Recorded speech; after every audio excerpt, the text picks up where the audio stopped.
Ce que les Tchadiens savent, c'est que la malgouvernance n'a pas encore eu sa transition. Les mêmes méthodes d'hier sont répétées. J'ai dit aux Tchadiens que nous avions plus de 500 milliards de francs CFA en bonus. Lorsque le cours du pétrole a été évalué à 62 $ pour faire le budget, le cours du pétrole aujourd'hui a plus de 110 $. Sur le balcon de l'espoir, dans mon message, j'ai dit aux Tchadiens que nous avons probablement 500 milliards de plus. On aurait pu utiliser pour, subventionner les farines, les blés, pour que nos fangassos, nos mapas ne soient pas chers. On est à une période de fête, mais les gens n'ont rien à se mettre sous la dent. Les Tchadiens, on a déclaré une urgence alimentaire. On va même quémander 10 milliards auprès de la France. Vous vous rendez compte? Pays pétrolier qui va quémander 10 milliards auprès de la France. C'est ce qu'on a volé au niveau de la SHD en moins d'un mois. Donc on vole d'un côté pour mettre dans les poches de quelques individus. D'ailleurs, je constate que certains se baladent avec ça dans les aéroports. Des centaines de millions, des milliards transmises, en tout cas convertis en devises. Les Tchadiens ont faim. 7,5 millions de Tchadiens n'ont pas un repas par jour à prendre. N'ont pas 1000 francs CFA par jour pour manger.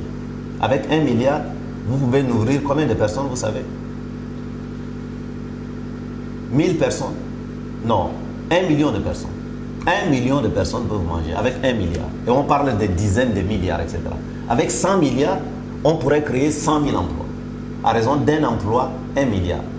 1 million, reparti au prorata de la population de chaque province. 15% d'emplois à l'autre, à N'Djamena. 6% à Abéché et le Darwadai. 3,9% pour le Wadi Fira. 7% pour le Logone oriental. Vous voyez, quand je disais aux Tchadiens qu'on peut créer 100 000 emplois pendant la période de transition, là, avec 100 milliards. Là, je vous parle de 500 milliards possiblement disponibles.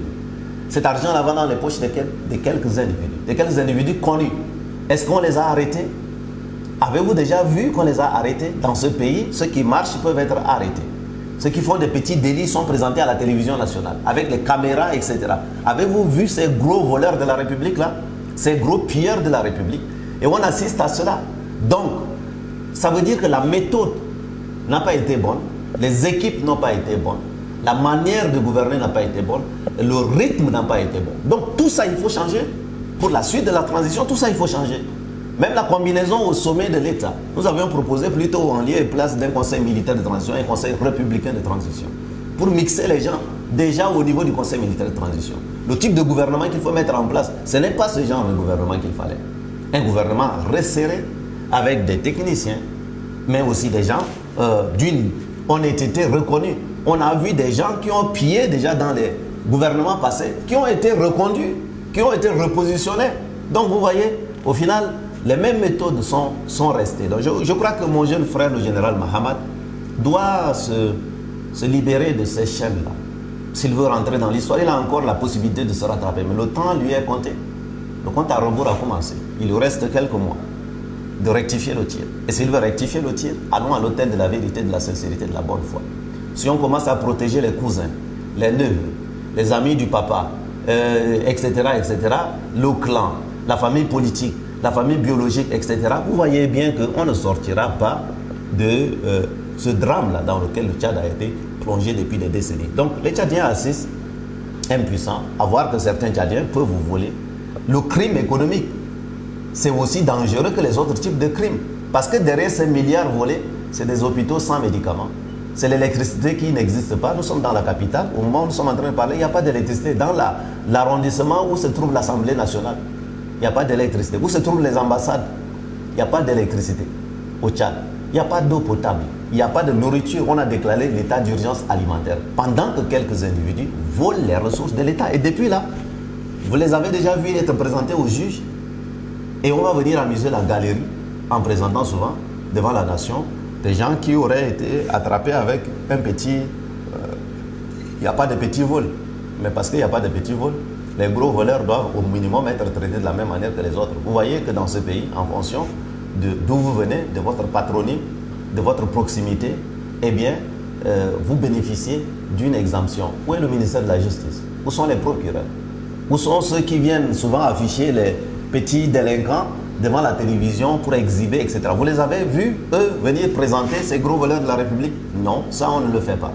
Donc vous voyez, la confiance et la crédibilité est complètement à terre. Et donc, avec tout ça, ça veut dire qu'il faut tout reprendre. Et pour tout reprendre, il faut aller au dialogue, mais au dialogue de la sincérité, de la vérité, de la bonne foi. Et avant d'aller à ce dialogue, il faut donner les gages de confiance. D'où les éléments que nous avons mis sur la table pour nous assurer des éléments de crédibilité nécessaires avant tout dialogue qui doit pouvoir avoir lieu, qui doit être différent des autres types de dialogue. Vous voyez, au final, le seul tort, c'est que nous avions eu raison très tôt, parce que nous sommes restés du côté du peuple. Et le peuple a bien compris que les mêmes méthodes pouvaient perdurer si ceci, cela et cela ne sont pas changés en âme. C'est pour ça que nous, autant nous sommes prêts pour le dialogue demain matin, avec des propositions écrites qui sont prêtes, autant les éléments de confiance qui doivent permettre qu'on aille là-bas pour réunir toutes les intelligences et composer des équipes qui seront des équipes réellement au service de la population. Avec ce genre d'équipes, vous n'allez pas voir ce type de détournement et de vols qui sont vraiment dramatiques pour notre pays et qui mettent complètement à plat toute crédibilité des équipes. Parce qu'au final, d'un côté, vous venez commander de l'argent et de l'autre, vous volez cet argent qui existe déjà dans votre pays, vous mettez dans vos poches. Qui peut faire confiance à ce genre d'équipe? Voilà en tout cas ce à quoi j'appelle tout le monde et j'interpelle tout le monde.